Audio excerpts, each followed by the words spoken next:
I think that the notion that BDS can bring down walls, literally and metaphorically, is just simply not the case. I think if anything, dividing populations, it does the polar opposite of creating conditions for peace. And I think that I think that the sort of this notion that if you distance yourself, you're more likely to create peace is quite simply not the case. And I think if anything, actually bridge building is conducive to peace. That's absolutely what was said in a Unison report when Unison went out on a delegation to Israel and Palestine in 2010 to basically find out whether there would be support for a call from Unison for a boycott.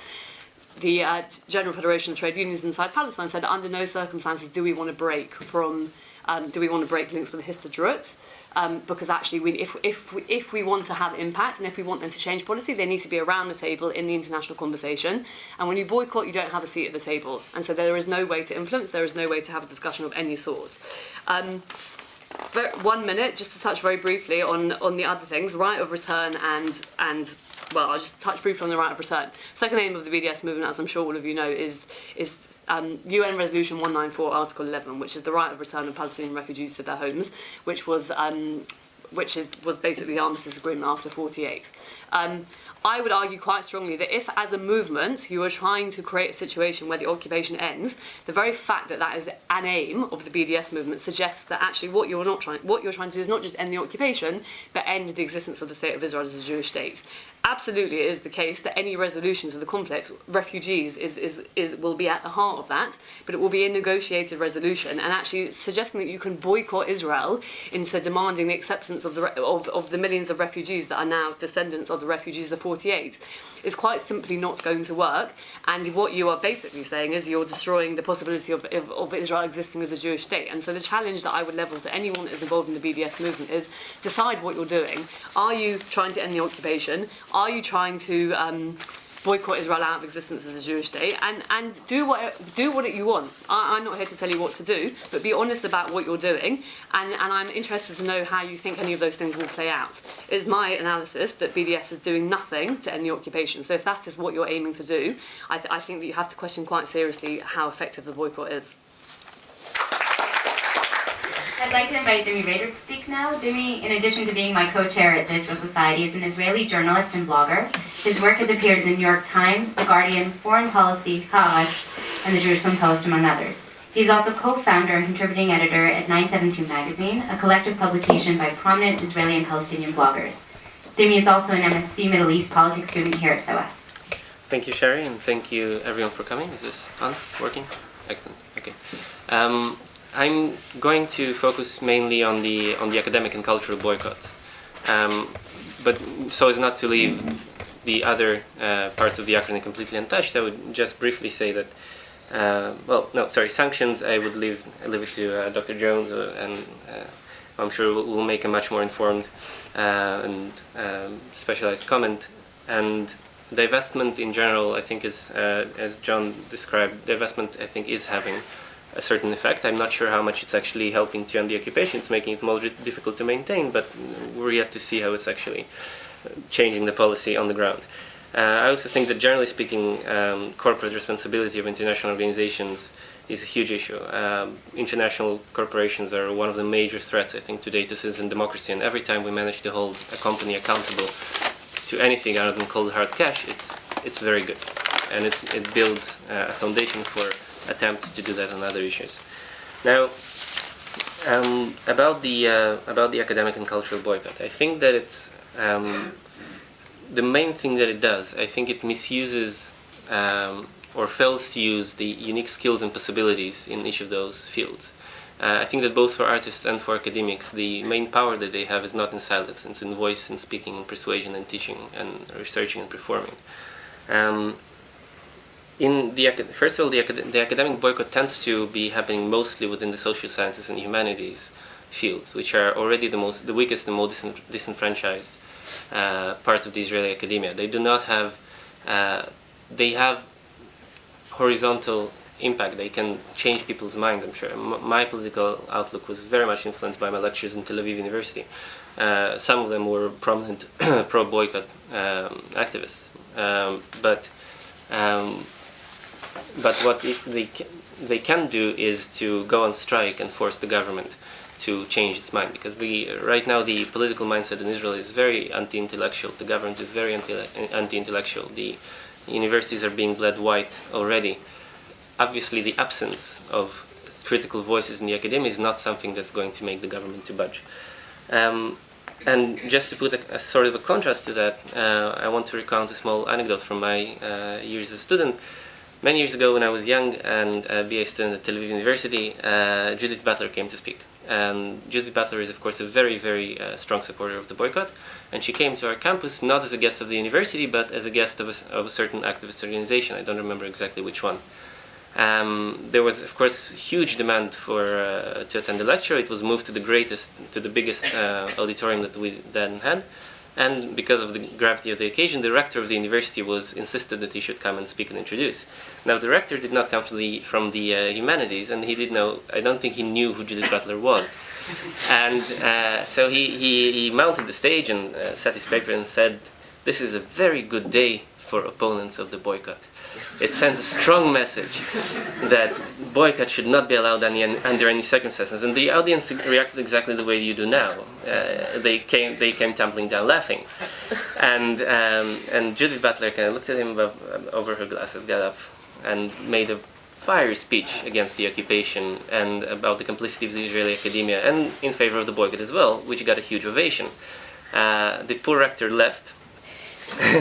And then Judith kind of reached out to his name tent and flicked it over to the floor, which also got a standing ovation. And at the time we had a small movement of students that was mostly preoccupied with picketing the humanities building. I don't know why we thought it would work. But Judith joined us, and many other people joined us, and I know for a fact from conversations after the lecture in campus that she got a lot of people to think. None of that would have happened if she stayed away. That if I was a faculty member at the university that was boycotted, and the boycotters would look at my political activism and say, well, he's okay, let's bring him over, I wouldn't come. I wouldn't come not only because it would accepting such an invitation would damage my credibility among my colleagues, but also because I would feel distasteful, to be honest, because I'm doing what I'm doing for my country, for everyone in my country, Palestinians and Israelis and everybody else, and including my colleagues. And I'm not doing it for the approval of activists from the outside, as nobly as they might be motivated, as great experts as they might be in their fields. It's not for them that I'm doing this. The cultural boycott has been making some waves in Israel, but it's been most successful with artists with very small fan bases that are already largely progressive. These are not artists whose absence is going to make a lot of Israelis weep and change their minds and vote for somebody who would challenge the occupation. And again, I think that an artist coming to Israel and making strong statements, or donating the process to a good cause, will make more of an impact than an artist who stayed away. So what is BDS then? Oh, sorry, just before I get to the part where I think BDS is working, just a note on the Israeli government reaction. A lot have been made. Okay, I'm really wrapping up. 1 minute. Sorry, I'm in good company. A lot has been made of the fact the Israeli government is reacting very fiercely to the calls for BDS. Well, I've had the unfortunate hobby of following Israeli propaganda efforts for the past 2 years, and the ads and campaigns are so preposterous and speak so much in the Israeli language that I'm convinced that they're speaking to Israelis. They're not talking to audiences abroad. And what BDS, the fact that they're reacting and saying it's terrible, is actually means that it's helping them, because the Israeli government institution loves spooking Israelis into compliance. So, just to end on a slightly more optimistic, optimistic note, I think BDS is effective in terms of it gives activists something to do and something to organize around. You're abroad. You can't interact directly with the Israeli state, but you can not buy an Israeli apple, or not go to a lecture by an Israeli lecturer, or write an email to an artist asking not to go to Israel. It gives people something to do. It's what in the no pun intended. It's what in the army they call peacetime activities. But it's also its effect is primarily within the activist community, but even then the effect has become divisive. A lot of people are now conflating the cause and the instrument. So, when you're talking to a pro-Palestinian activist, you'd often feel like you're undergoing this kind of vetting interview kind of thing. Do you support the end of occupation? Yes. Do you know that there's been a Nakba? Yes, it was absolutely terrible. Do you support the right of return? Yes, I do. Do you support the BDS? No, imposter. And how much good does it do? I'm really not certain. Thank you. And finally, I would like to ask Dr. Lee Jones to close this round. Dr. Jones is a lecturer in international politics at Queen Mary's. He's a specialist in the politics of sovereignty and intervention in the developing world, and is currently engaged in a major ESERC-funded research project entitled How Do Economic Sanctions Work or Don't Work? In this study, he investigates the impact of sanctions on socio-political dynamics in target states. His book, Asian, Sovereignty and Intervention in Southeast Asia, was recently published by Chalcraft and Ilan. Thank you. And thank you for inviting me and organising this discussion on this very important issue. I think I've been drafted in to try and provide some kind of historical and comparative context to this debate. So, historically, sanctions are not terribly effective. The effectiveness tends to range from, say, 5%, the most sceptical end of the debate, to about 35% on the more optimistic end. Why is that? Why don't they seem to be very effective as tools of policy? They tend to be incomplete rather than comprehensive, and so the target states can often evade them. And secondly, even if they are comprehensive, as in the case of Iraq, for example, the state, the regime, the social forces that are sustaining the objectionable policies can often adapt to the new circumstances and even profit from them, so they are able to evade them. But the critical point that I want to try and get across tonight is that we shouldn't think about sanctions primarily in moral terms. We should think of them in strategic terms, and here I would really disagree with Ilan. I think the moral judgment comes in when you say, is that target engaged in behaviour that I find reprehensible? And is it important that we do something to stop it? And that's where moral judgment comes in. If you decide you want to get them to stop what they're doing, then you have to develop some kind of coherent, plausible political strategy of how you get from A to Z. It's the same as if you want to achieve any political objective, including in domestic politics. You could go and stand on a soapbox in Hyde Park Corner, you could join a political party, you could join a trade union. There are various things that you could do. And there you've got to have a strategic analysis of what BDS is supposed to do. The moral questions to me are very distinct from asking how is BDS supposed to deliver the change that we want? What are the mechanisms by which these pressures, economic withdrawal, cultural isolation, so on, how is that actually supposed to lead to the outcome that we desire? Now, the problem with the use of sanctions in the post-Cold War world in general is that nobody really does any of this thinking. Nobody maps out any kind of coherent strategy for how sanctions are supposed to deliver change.